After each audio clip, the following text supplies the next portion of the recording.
we need our teachers, especially in public places of youth, to know how to deal with bad kids. Now, when I was younger, my grandma was here. She would always say there's no such thing as a bad kid. First of all, she didn't believe in kids. You know what I'm saying? If you got somebody who grew up in church, I feel like they already know, maybe from the South or old school, they don't like calling children kids anyways, because they'll tell you that's a baby goat, that's a kid, a child, is a human, ain't no kid. But she would say there's no such thing as a bad kid.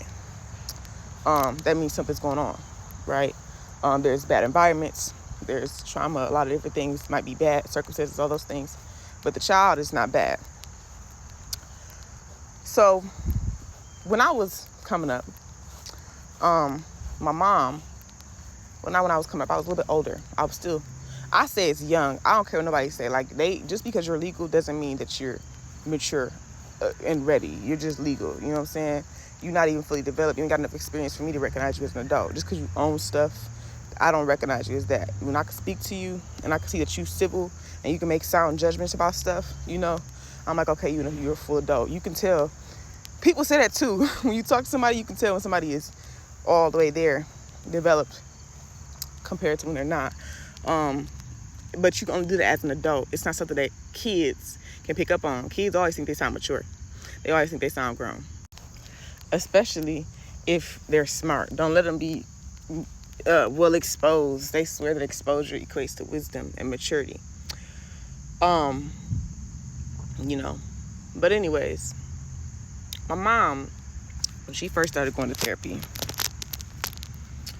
she would come home and talk about something that she learned. And when she would discuss me, and she would say, her therapist would tell her, whatever issues she's having, we're both like this. We both kind of, whatever we're dealing with, our energies, our mixing is like this. I want to show it. I hope y'all can see. I'm just going to keep it like this. And she said if she gets herself together, somebody got to be the one to calm it down. You know what I'm saying? We were both like this, but when one person comes down, eventually the other energy is going to slow down because there's nothing feeding that energy. There's two forces there, right? And it's going to come down to the stable force, right? The stable one is always going to be the more dominant energy. And a better way to explain, I would say in the exchange of energy, right? Our emotions are high. That was what that was representing. And in the exchange of energy, if she's only giving stable energy back, the other energy is going to match that. It's kind of like, let's say you go into an establishment, right? And you loud and you all high vibrant, you your friends, and you look around and everybody is quiet. And you like, oh, excuse me, and you adjust to the stability in the room. And let me also say an important factor in this, as me just watching the videos, is the appropriateness, right? The appropriateness of the energy, because they don't want to look immature. That's important to acknowledge, right?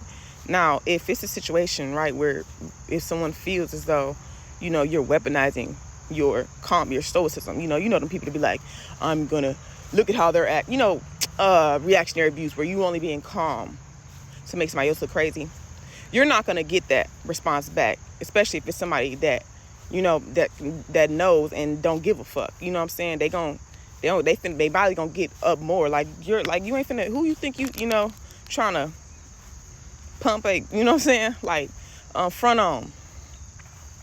But when it's appropriate, a person's going to look and see like, oh, let me calm down and bring it back down, to be more appropriate and match the energy that you're giving me in respects, regardless of my emotions, because this is a high emotion state on all fronts, right? Recently, I was at work. I work at this fast food place, and it's these kids. They come in here, they make a ruckus every time they come. They loud, they rambunctious, they bad as hell, but they come in here, on 10 every time. And, of course, my coworkers, they can't stand this shit, drives them insane. They be mad as fuck, you know what I'm saying? They be back there talking shit too. They didn't call the authorities on them before, all type of shit, They do be rambunctious, rightfully so, you know what I'm saying? I should say within their means, that's what they can do, right? So they're doing what all they can, right, in their capacity to mediate the situation. And so, you know, after they were going back and forth, they still ignoring, you know, one of my coworkers was trying to get them to calm down. I go out there. Well, let me back it up. Before they even came in, I had already been calming down. I was just breathing. I started meditating in the middle of work, just really calm myself down, bring myself together. For whatever reason, I don't know. I don't know. I think I was thinking about something, and I was finna overreact, and I was like, I ain't got nothing to overreact about. Like, I'm good. Like, girl, like, honestly, you need to really calm. Honestly, I was right on side. I was proud of my work. That's happened. I was proud of my work, and I was like, wow, like, I've come a long way. And I was like, well, I can reflect that. I can really relax. Like, I don't have nothing to fight or be up on edge about. Everything that I need is falling in place. So let me calm down, bring it down. I don't have to be on alert like I usually do, you know. So after they came in after that. So I'm already just abnormally just really rested, calm. And after, like I said, my coworker out there try to handle the situation. I decided to go out there, you know. I asked to do some work out there, but you know, because I had been watching for a minute, and it just had clicked to me. I'm like, I wonder, because I was just watching. As I've been working there, I've been interacting with them a couple times, right, and just observing how they respond to me.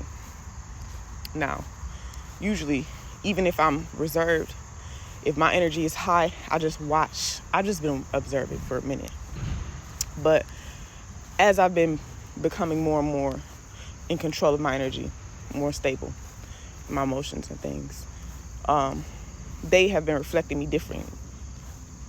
So I'm just like, I want to go see, you know. So I go out there, you know, like I'm doing some work. I do some work. I'm fixing all the chairs. I'm just walking past, you know. I ain't say nothing to them. I ain't give no crazy look like y'all bad as hell. I didn't say nothing crazy to them. I didn't, you know, trying to like make them see my presence. I just finished my work, just quiet.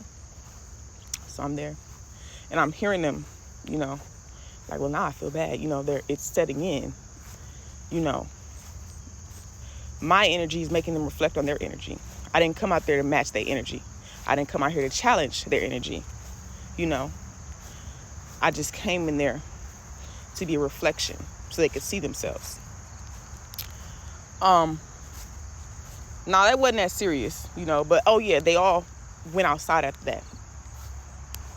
I don't know if they already was. Maybe I'm exaggerating. It wasn't because I was there.